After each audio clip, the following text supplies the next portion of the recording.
Welcome to this lesson.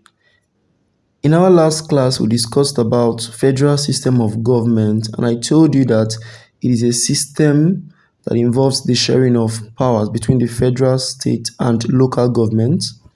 Now, in this lesson, we will be learning about confederal system of government, and the objectives for this lesson are: you need to know the meaning of confederal system of government, the features of confederal system of government, the merit and demerit of confederal system of governments. Now, what is confederal government? Confederation may be defined as a league of sovereign states with a loose political arrangement in which autonomous states come together to form a union. And examples are the United Nations Organization, UNO, the African Union, or the Organization of African Unity, OAU. Do you understand? Now let us talk about some of the features or characteristics of confederal government. Now we have consultations. Now this is made among them before taking independent actions. They have to consult themselves. Now the next characteristics here we have is loose union. Confederation is a loose union of sovereign state. It involves the coming together of different states to form a union.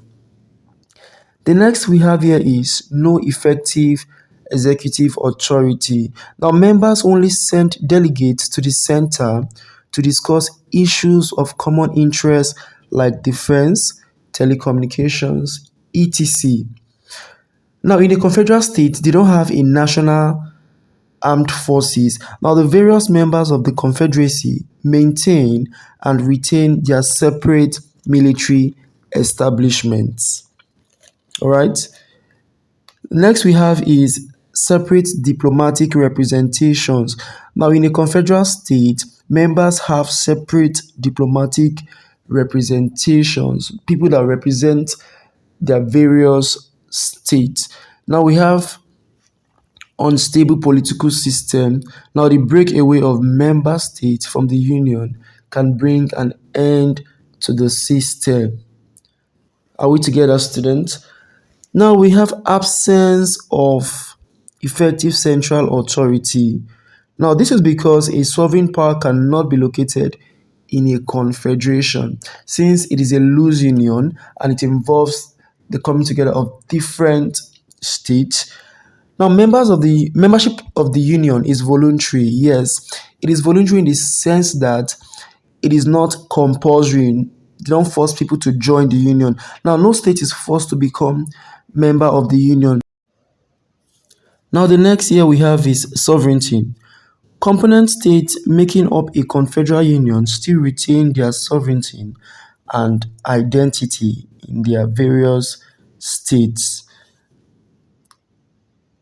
Okay, let's talk about the merit of confederal government. What are the merit of confederal government? Here we have mutual benefit accruing to members. Now, each member state benefits from one another in different areas of interest. They benefit for becoming a member of the union. Now, the union is voluntary. That is another advantage. Now, no member state was forced to become a member of the union. The next here we have is control over their internal affairs.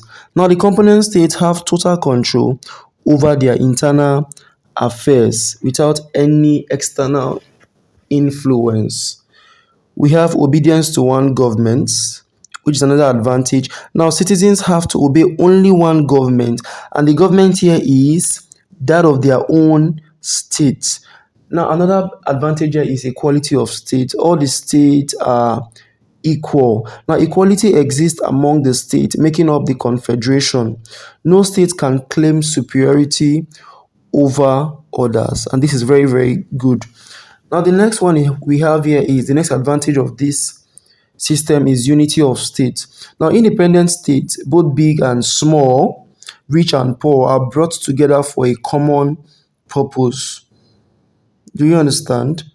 So let's go to the demerit of confederal system of government. What are the demerits of confederal government? Now, here we have is instability. Now, confederal government generates political instability because the union is loose. The next disadvantage here is no effective central authority. Now, this is because a sovereign power cannot be located in a confederation. The sovereign power cannot be located in a confederation. Do you understand? Now, breaking of the union. Now, the right of member states can destabilize and break the union.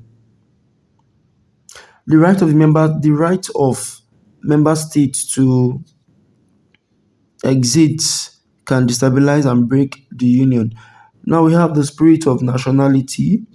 The spirit of nationality is out of question in a confederation, which is a very, very big disadvantage.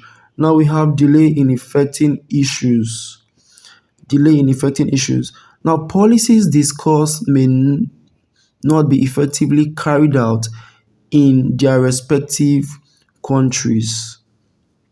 There is delay. It involves various countries, various states. So to take up a decision becomes very difficult since it is not in the hands of one person. So there's need for consultation, and before you know it, the decision become very, very difficult and there is delay in effecting it. Now we have loose union as another disadvantage. Now confederation is a loose union of sovereign states. We have absence of national armed forces. Since member states maintain their separate armed forces, no member state may use its armed forces to assist a member fighting a war. We have obedience to only one government as a disadvantage. Now, citizens have to obey only one government, and that is their own state government. The central government is not known or recognized in this system.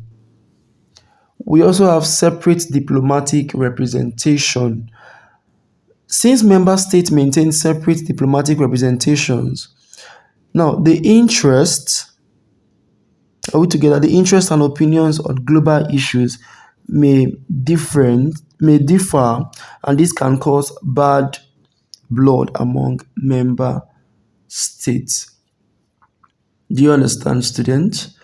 So I believe by now you should be able to understand that confederation or confederal system is the coming together of autonomous or sovereign states, independent states, to form a union, basically to promote unity, cooperation, economic development, peace, and so on.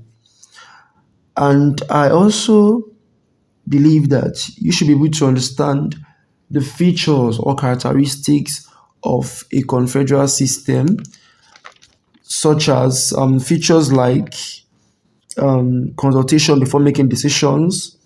The union is loose and doesn't have effective executive authority since the different states still retain their separate identity. Do we understand? And we also talk about the merits of the feature, like the mutual benefit, and that the union is not voluntary, it is not a compulsory one. Do you understand? Thank you for being part of this lesson. The next class will be interesting, and make sure you do your evaluation questions and your quiz. Until next time, and bye.